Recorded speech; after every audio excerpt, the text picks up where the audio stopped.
These signs are native to a larger self. Yes, when the inner lamps are lit, when these things happen, it means that you are actually experiencing the presence of a larger self.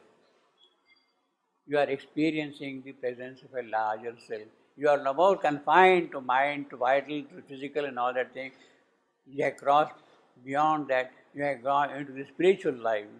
These signs and all these golden signs, etc., what he has described, they're the sign that lives within us by ourselves unseen. That's the pity. They are there within us, but we are not able to see them. We are not seeing them at all. That lives within us. Who? Who lives? That self. That larger self is there within us, but we are not aware of it. But this golden sign, when the lamps are lit, when the guests are no more there, when the spirit is looking into the gulfs, then you start seeing your own larger self. You are not confined to the surface being that you are. See, you have got the soul, then you have got the inner being. The three or four broad layers are the soul, the deepmost part. Then you have got the inner being. Inner being means inner mental, inner vital, inner physical also. That constitutes our inner being. Then outside that inner being is your subliminal and subconscious nature. Subliminal and subconscious nature, the higher and the lower. Then also you have the surface personality, the outer personality, the physical personality with which you are known. So all those things are actually concealing the larger self that is there within us. But when the mind has fallen silent, when the responses are positive, then you see, when the signs are there, you see our larger self. These signs are native to a larger self that lives within us by ourselves, unseen. Only sometimes a holier influence comes. Sometimes something happens. You don't know how. Say you are doing your ordinary work. Suddenly you get some inspiration. Suddenly you feel some kind of a joy. Where from it comes, you don't know. But there is some sort of an inner working which constantly goes on, and then it expresses itself. So only sometimes a holier influence, holier because it brings positive things. Holier not in the sense of the sacred. Holier means which are promoting your spiritual growth in that sense. Influence comes, a tide of mightier surging bears our lives. Tide, you see, a sudden sweep of events in there. And a diviner presence moves the soul. A diviner presence. See, the soul is helpless at the moment.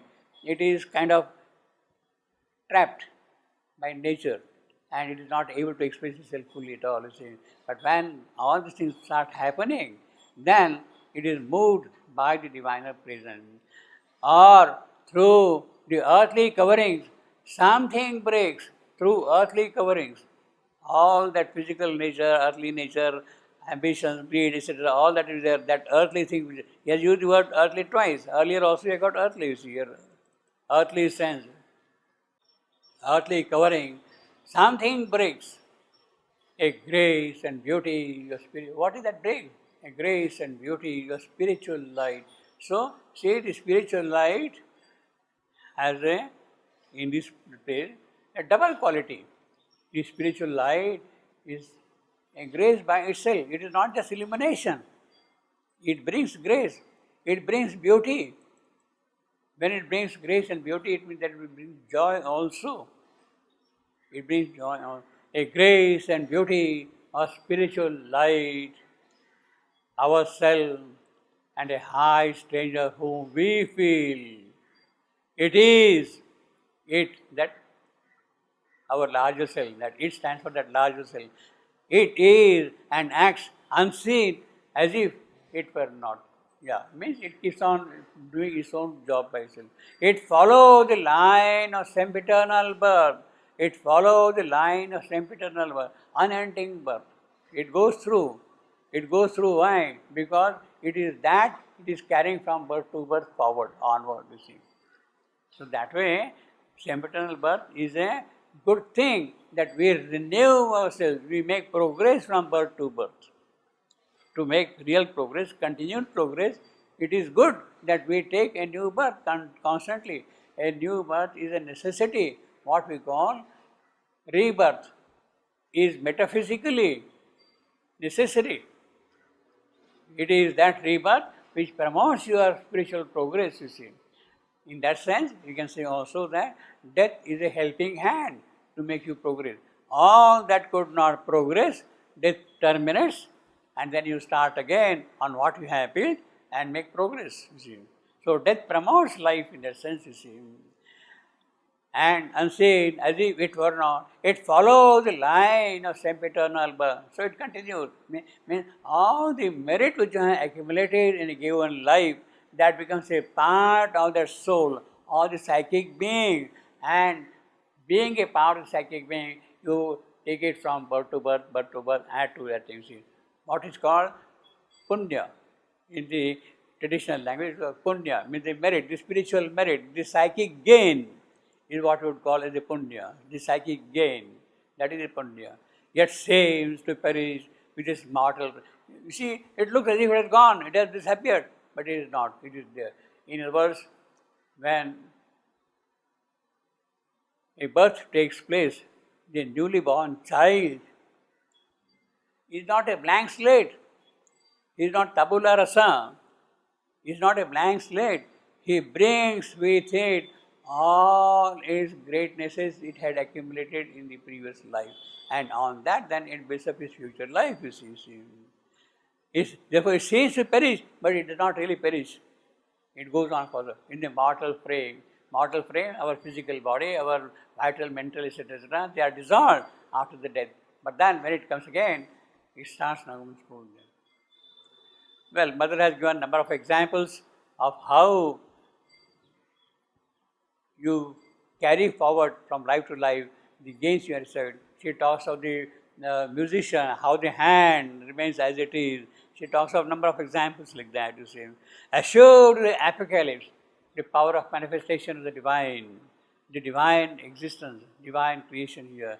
Assured the apocalypse to be it, that larger self, that soul, it reckons not the moment. It is not worried about the passing shows. Because it is assured of what is going to happen in the future. Maybe it's a long future, but it is assured of that yes, tomorrow, if not tomorrow, day after tomorrow, there will be the apocalypse. There will be the divine manifestation. Great, patient, calm. You see, the centuries pass. Yes, it is not in a hurry at all. It has enormous patience. Centuries pass, you see, from awaiting the slow miracle of our change. Yeah, that's the thing. Well, it is not worried. It is not impatient. It does not get disturbed. Also, it does not retort. It does not get distracted by all these things happening. You see, awaiting the slow miracle of our change. Now, slow miracle. It is good that the miracle is slow. Yes, the change is taking place, positive things are happening, that's a miracle. They have to be slow. Slow because every little detail has to be taken care of. You can't dismiss this and go further. You can't say no and go further. Every little thing which is there has to be taken care of and carried forward. Therefore, slow is important to have the completeness, the fuller accomplishment of your realizations here. In fact, Sri Aurobindo uses the phrase slow evolution. He uses the phrase slow evolution in number of places, in Savitri and in the Life Divine, in number of places. He insists upon slow evolution. Slow evolution means the evolution has to take care of every small little detail. It cannot dismiss something which is not immediately available. Because tomorrow it will jump up and create problems. You have to take care of that thing also. In other words, slow miracle, slow evolution assures you perfection. That everything is taken care of. In the sure, deliberate process of worldful, deliberate process. What a phrase. Of world force. In the sure, deliberate process of force. She is working, world force is working, and her process is deliberate. Now, deliberate has both means intended, purposeful. Purposeful process of the world force means it is intended to achieve something. That is why it is deliberate. Also, it means that she has meditated deeply enough on the process and she is carrying out the work. So, deliberate has both the meanings there of the intention as well as taking care of all the involvement, all the details of it. Deliberate, you are taking care of every little detail of the thing. That goes along with the slow. Slow and deliberate, in that sense, will go together, you see.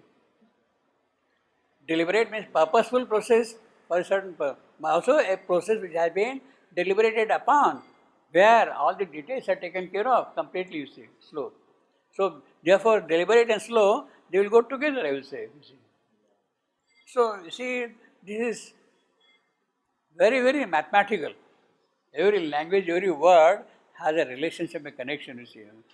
Slow, see again, slow, deliberate, they go along with some great, patient, calm. They all go together. Slow, deliberate, you see. They all go together. The long march, therefore because it is slow, it looks like a long march. It looks like a march. See, we people become impatient. But then, it is a good thing, it is happening like that, you see. It is a good thing. See, it's like saying, you pick up the mangoes and you want to ripen them, you put chemicals and ripen them, the taste is lost. The taste is lost, you see. It doesn't work that way. It has to ripen in its own proper, natural manner, you see. Then you enjoy the flavor and the taste also, you see. And the long march. So that is the long march. So all these things go together. Patient, calm, slow, deliberate, long. See, all these things are going together, you see.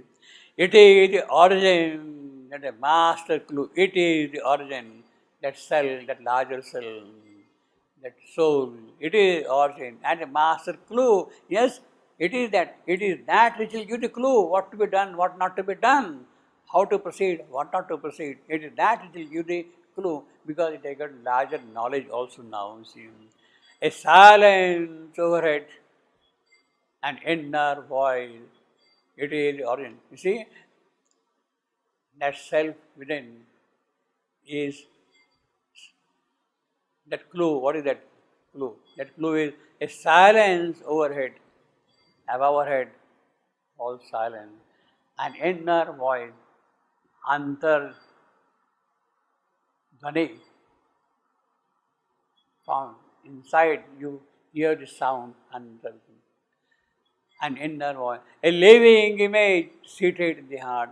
So, see, a silence, inner voice, living image seated in the heart. They are there. An unwalled wideness and a fathomless point. The truth of all this cryptic shows in space, the real towards which our striving move, the real towards which our strivings move. So that long march is this one, towards the real. That long march is towards the real. It is towards that our strivings move, our struggle, our effort is always towards that. The secret grandiose meaning of our lives. We are not aware of it, that we are here for that purpose. When you are becoming, see, when you are not aware of it, in a certain sense, you are forced to follow certain things by which you are led along these lines. But when you are aware of it, when you participate in it, you enjoy also. And then that long march does not necessarily become a long march. It can become a swift, fast march also, you see.